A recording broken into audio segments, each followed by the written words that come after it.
Assalamualaikum dan selamat sejahtera. Bertemu lagi dalam video yang kedua. Cikgu Izma Zata Amelia binti Ismail akan membincangkan tentang bab 4, tingkatan 3, subjek sains, kereaktifan logam di bawah tajuk pengekstrakan logam daripada bijihnya, iaitu isu perlumbungan di Malaysia. Pada video yang lalu, cikgu telah memperkenalkan tentang isu perlumbungan yang berlaku dan kepentingannya kepada kita. Video kali ini, cikgu akan membincangkan pula tentang kesan buruk perlumbungan yang tidak dirancang dengan baik. Antara kesan buruk yang akan berlaku ialah pencemaran air, pencemaran udara, hakisan tanah, penggunaan tenaga tinggi dan kemusnahan habitat. Mari kita lihat satu persatu.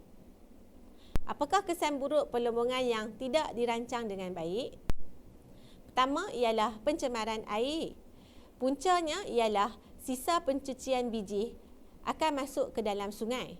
Sisa ini kebanyakannya sangat bahaya dan toksik. Kesannya, air sungai akan menjadi keruh, beracun dan berbahaya kepada kehidupan. Anda dapat lihat hidupan akuatik seperti ikan tidak dapat hidup di dalam air ini. Sumber protein kita akan berkurangan. Kesan seterusnya ialah pencemaran udara.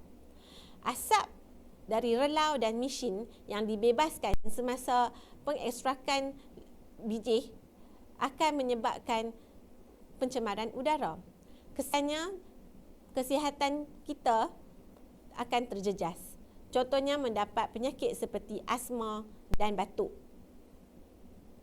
Seterusnya ialah aktiviti perlumbungan menyebabkan hakisan tanah. Semua ini berpunca daripada aktiviti penggondolan bukit. Apabila perlumbungan dilakukan, jentera-jentera akan mengorek tanah, terutamanya di kawasan bukit, untuk mendapatkan hasil. Kesan buruk daripada hakisan tanah ialah kejadian ataupun bencana tanah runtuh dan banjir lumpur. Ini disebabkan oleh air bawaan tanah yang menyebabkan tanah dibawa semasa hujan. Seterusnya, aktiviti perlumbungan menggunakan tenaga yang sangat banyak, terutamanya tenaga elektrik. Puncanya ialah bekalan elektrik yang banyak perlu menggerakkan jentera-jentera. Kesan buruk ini menyebabkan jejak karbon semakin besar dan pemanasan global akan berlaku. Seterusnya ialah pencemaran bunyi.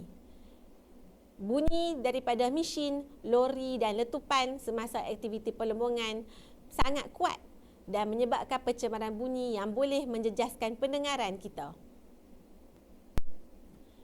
Tidak dilupakan, aktiviti perlumbungan menyebabkan kemusnahan habitat, iaitu kepada flora dan fauna.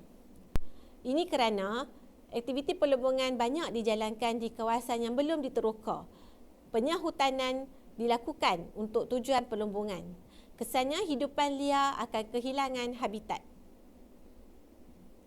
Sebelum cikgu mengakhiri video ini, kebanyakan kesan perlumbungan ini berlaku di depan mata kita semua. Tetapi di manakah kita nak kenal pasti kesan ini? Kita akan lihat kesan-kesan ini dalam video seterusnya, iaitu video yang ketiga. Sekian, terima kasih.